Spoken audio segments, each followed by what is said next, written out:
Senate has now passed the Epstein bill as soon as it comes over from the House. That happened just a short time ago. The bill to release the Epstein files is now all but ready for President Trump's signature. The Senate just unanimously agreed to automatically approve the House bill that passed this afternoon. That means the moment the House bill arrives at the Senate, it's officially passed and headed to President Trump's desk. And after his 180 over the past few days, Trump says he will sign it into law.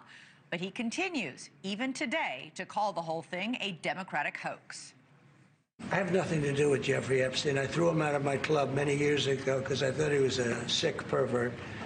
But I guess I turned out to be right. But you know who does have? Bill Clinton, Larry Summers, who ran Harvard, was with him every single night, every single weekend. They lived together. They went to his island many times. I never did. Andrew Weissman, I hear. All these guys were friends of his. You don't even talk about those people. You just keep going on the Epstein files. And what the Epstein is a Democrat hoax. Let's go right now to NewsNation's Joe Khalil live for us on the Capitol. So, Joe, this is all happening really fast. When can we expect the bill to reach the Senate? And then when will it then head to the Oval Office for President Trump to sign? It's happening a lot faster than we expected, Elizabeth. So the latest is that this bill came over from the House. The Senate basically went through this procedural move that says that once the House passes the bill to the Senate, it will have already been considered passed and will immediately be moved on to the president's desk. We think the latest we've heard from Leader Thune is that as soon as tomorrow morning, that might happen. But it's amazing when you consider that last week, Thursday, not very long ago at all, the White House was trying to kill this effort altogether. They were trying to take people who had signed it, Republicans had signed on to this petition, and ask them to remove their signatures. We were expecting that it was still likely going to pass, but maybe with half of Republicans voting for it, maybe half voting against. And just in the last couple of days here, President Trump has shifted his position, basically green-lighting for all Republicans to vote for it. And now we have this near unanimous vote in the House, 427-1, and then sailing through the Senate. So, yeah, this is happening very fast today.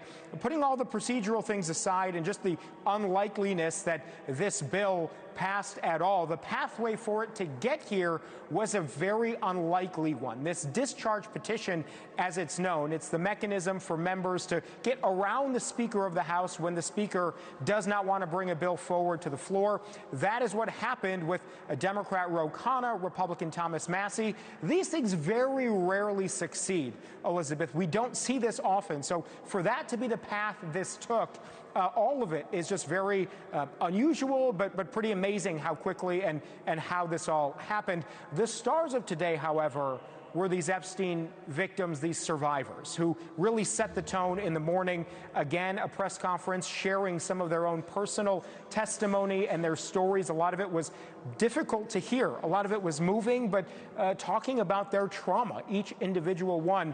Take a listen to Lisa Phillips after she found out that this is going to clear the Senate, a very different tone from the sort of somber one this morning. Take a listen here. Just sitting in the House chamber looking down, feeling all the angst of everyone, and then waiting for that moment. We were waiting for a unanimous vote, but we fell short of one, but it's okay. It was super powerful. It was just one of the most special moments of my life to witness that and know that we were a part of it.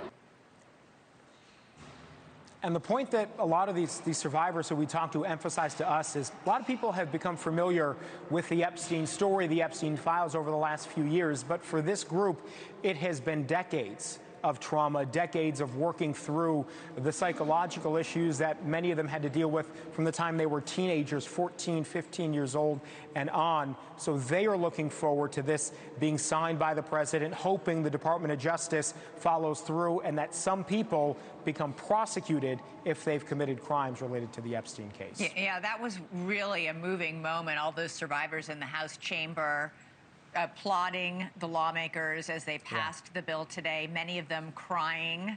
and many of the lawmakers on the floor of the House turning around to applaud them, who have worked so hard for so long. Joe, Khalil, thank you so much. Thank you for watching. Subscribe below and download our NewsNation app right now on your phone, and you will get fact-based, unbiased news for all Americans.